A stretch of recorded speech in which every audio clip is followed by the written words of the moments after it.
Ndasubiriye kuguha mwiriwe cange mwaramutse bivanye n'aho udukurikira uherereye kuri uwu munsi wa kane igenekerezo rya 14 z'ukwezi kw'icumi na kabiri umwaka ni 2023.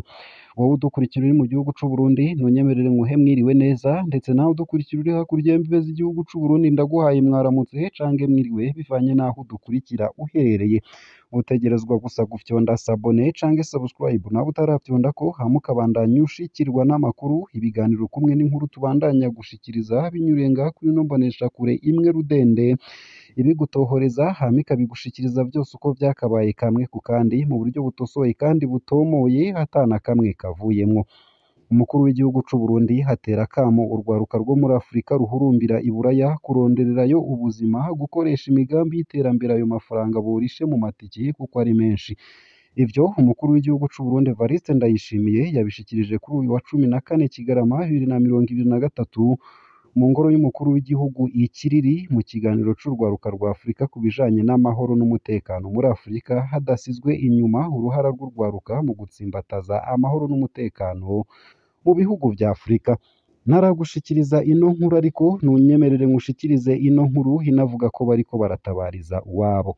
Umwigisha muri kaminuza NS Samuel Rudahinyuka, yitwa Enjeniyeri Samuel Rudahinyuka, yigisha muri kaminuza nderabigisha NS, akaba asanzwe hari no mu vyigwa vyo guca doktora muri kaminuza y'u Burundi. Abiwe bavuga ko yahoze hari directeur technique mw'ishirahamwe Urubiko ry'uwitwa Artemo mwene wabo wa General wa Kenya.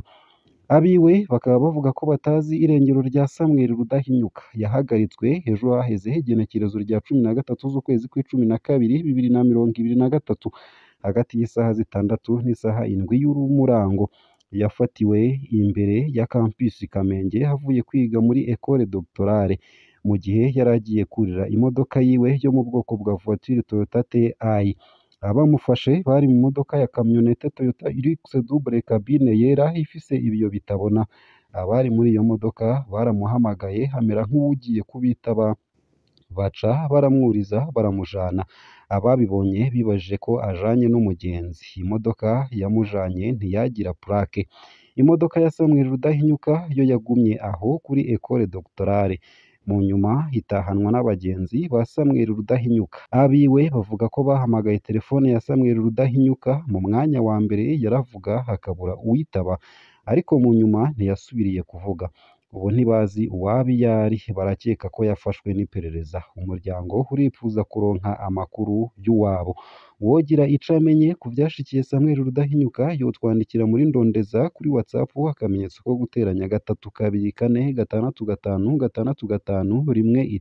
324565519 nayo mbandanije na ya nkuru nari ntanguye ngushikiriza mu ntango zano makuru, nuko umukuru w'igihugu c'u Burundi Evariste Ndayishimiye ariko aratera akamo urwaruka rwo muri Afurika ruhurumbira i Buraya kurondererayo ubuzima, gukoresha imigambi y'iterambere ayo mafaranga borishe mu matike kuko ari menshi. Ivyo umukuru w'igihugu c'u Burundi nyene icubahiro Evariste Ndayishimiye yabishikirije kuri uyu wa 14 Kigarama 2023 mu ngoro y'umukuru w'igihugu i Kiriri mu kiganiro c'urwaruka rwa Afurika ku bijanye n'amahoro n'umutekano muri Afurika, hadasizwe inyuma uruhara rw'urwaruka mu gutsimbataza amahoro n'umutekano mu bihugu vya Afurika. Umukuru w'igihugu c'u Burundi Evariste Ndayishimiye akaba yateye intege urwaruka rwa Afurika rwafashe ingingo yo guhuza urwaruka rwa Afurika. Akaba yarusavye guhanahana ubumenyi mu vyerekeye iterambere no kwiteza imbere, ngo hakuja kurondera ubuzima i Burayi barinze gutanga amatike y'umurengera. Yagize ati: kubera iki mugenda ahandi kurondererayo ubuzima kandi mubusize iwanyu? Mugenda mutazi ibiberayo, mwarabonye n'abapfirayo. Umukuru w'igihugu yongeye ati: mwarabonye urwaruka rw'u Burundi rwagiye i Burayi ruciye mu gihugu ca Serbia, rwagarutse imbokoboko, amahera yabo yapfuye ubusa. Ibaze kuvuga ko mukenye ariko mufise amadolari yo kuriha itike rija i Buraya. Kubera iki mutokoresha uwo mutahe? Hamwe muri abo bagenda hanze 100 boja hamwe bagakoresha uwo mutahe mu gushinga ihinguriro bo kwironderera akazi bonyene. Umukuru w'igihugu Evariste Ndayishimiye akaba yamenyesheje ko yifuza ko urwaruka rwa Afurika ruva muri Afurika rugiye gusuma ubuhinga n'ubumenyi, hanyuma rugaca rugaruka kubukoresha mu iterambere ry'igihugu cabo. mwomenya ko ico kiyago c'urwaruka citabiriwe n'urwaruka ruva mu bihugu bitandukanye vyo muri Afurika, rikaba ribaye inshuro igira kabiri hateguwe ico kiyago c'urwaruka rwa Afurika.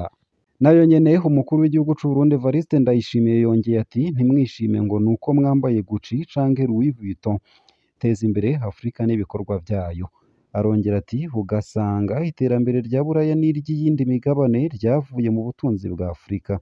Iterambere rya Afurika rizova mu banyafurika ubwabo na cane cane ko turi mu gihe ubuhinga ngurukanabumenyi bwateye imbere biciye ku rwaruka kuko rusanzwe rukoresha ubwo buhinga cane. Ivyo akaba yabishikirije mu biganiro bidasanzwe bihuza urwaruka ruvuye mu bihugu bitandukanye vya Afurika biriko birabera ku kirimba c'umukuru w'igihugu ikiriri kuri uyu wa 14 Kigarama 2023. Umukuru w'igihugu asaba abarundi gukora cane kugira habe umwimbu wisununuye, agira ati mugire umutima w'ubuntu no kwiyemera mu bikorwa vyanyu na cane cane mwisunga ukwicisha bugufi kw'abakurambere kuko dutegerezwa kwitunganya tugakora ku buryo turonka n'ivyo dushora hanze. Bareke Saidi yaserukiye ubumwe bwa Afurika ati ni nkenerwa ko urwaruka rurabira ku bakurambere bagize ico bamarira Afurika. Ivyo vyofasha urwaruka guteza imbere ibihugu vya Afurika mu vy'ubutunzi. Vyofasha kandi mu gushiraho imigambi ya kazoza ku bijanye no gutsimbataza inzego. Urwaruka rutegerezwa kandi kwitanga bagateza imbere wa mugambi wa Afurika ujejwe urwaruka, amahoro n'umutekano biciye mu gushiraho imigambi nyayo mu bihugu baturukamwo. Na kare ata mahoro ahari nta terambere rishoboka. Umushikiranganji mu vyajejwe harimwo urwaruka nawe ari we yitwa Gervais Abayeho yamenyesheje ko Afurika ataco yokwifasha ata nguvu z'urwaruka zigiyemwo. Dutegerezwa gukingira urwaruka mu kubigisha akaranganyako kugira babe abafasha mu gushimangira amahoro ndetse n'umutekano ku bwa kazoza keza ka Afurika yacu. Rwaruka hari ico mubivugako? Mutwandikire munyuriye munsi y'ino video muri commentaire. Nayo mu yandi makuru kandi urwaruka rushika ku bice 93% baramara imyaka 3 bafise impapuro z'umutsindo ariko atabuzi bararonka. 75% vy'abari hagati y'imyaka 16 na 25 nta bumenyi mu by'ubuhinga bafise. Abarenga 80% vy'abataba mu bisagara bakora ubuzi budahuye n'ivyo bize. Abahejeje amashure batagira ubuzi basumba ababufise inshuro zitatu nk'uko biboneka mu rusansuma rwakozwe mu mwaka w'2020 n'ubushikiranganji mu vyo bujejwe harimwo ubuzi bwa leta. Uti ni gute twova mu nyigisho za kera tukaja mu nyigisho zigisha gutunganya no kurema ubuzi? Ico ni ikibazo cabajijwe Paeje Burundi kuri uyu wa 13 Kigarama 2023 muri yandwi yahariwe imigambi y'urwaruka ya kabirya ariyo bita Innovation Week 2023.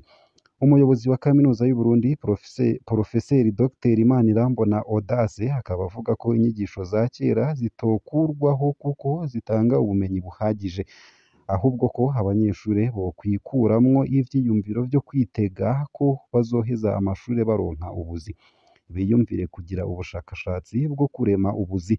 Yongeye koko igisata co kwigisha gikeneye gukorana n'ibisata vyigenga kugira ngo abigisha babarungikire abafise ubumenyi bukenewe hanyuma babashikirize mu myimenyerezo arivyo bita stage.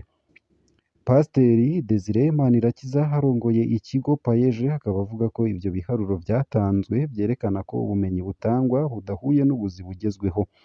Kubwiwe barakwiye gusuzuma inyigisho bagashiramwo izishingiye cane ku buhinga, umwanya wo gukora travail pratique ukaba munini n'ibikoresho bikaba bikwiye.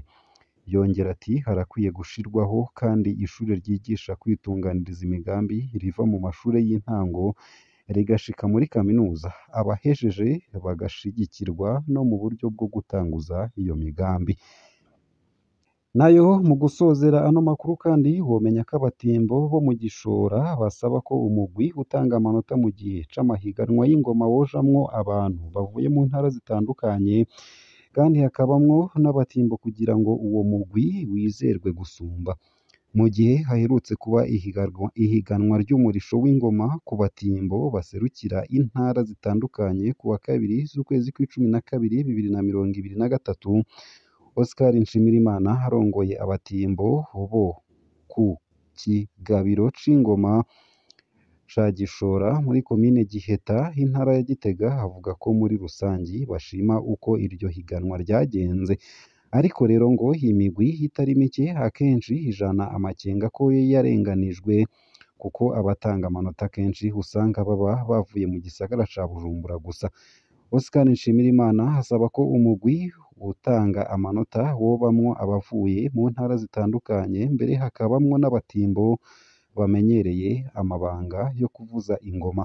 Ku kibazo c'uko umugwi aserukira ari nawo userukira intara ya Gitega woba ushima ikibanza ca kabiri waronse, Oscar Nshimirimana yishura ko ahubwo uwo mugwi utaba ukwiye kuja mu mahiganwa kuko ari wo wigisha iyindi migwi ukayiramura kandi n'ubu ukaba ubandanya wigisha. Ivyo yabishikirije kuri uwa 12 z'ukwezi kw'icumi na kabiri 2023 mu kiganiro yahaye abamenyeshamakuru i Gitega. Ngaha akaba ariho nsoreje ano makuru nari naguteguriye ariko avugwa irya nino mu gihugu c'u Burundi ndetse no hakurya y'imbibe z'igihugu c'u Burundi mu yandi makungu. Ico utegerezwa gusa ni ukumanuka munsi y'ino video hama ugafyona imbere y'ijambo Isange TV, haraba handitse ijambo s'abonner canke subscribe, urafyondako hama ubundi uhaye intererano yawe yo kuja turakuronsa amakuru, inkuru kumwe n'ibiganiro bigezweho tubandanya gushikiriza biba biriko bivugwa irya nino mu gihugu c'u Burundi. Ugire ibihe vyiza n'umunsi mwiza.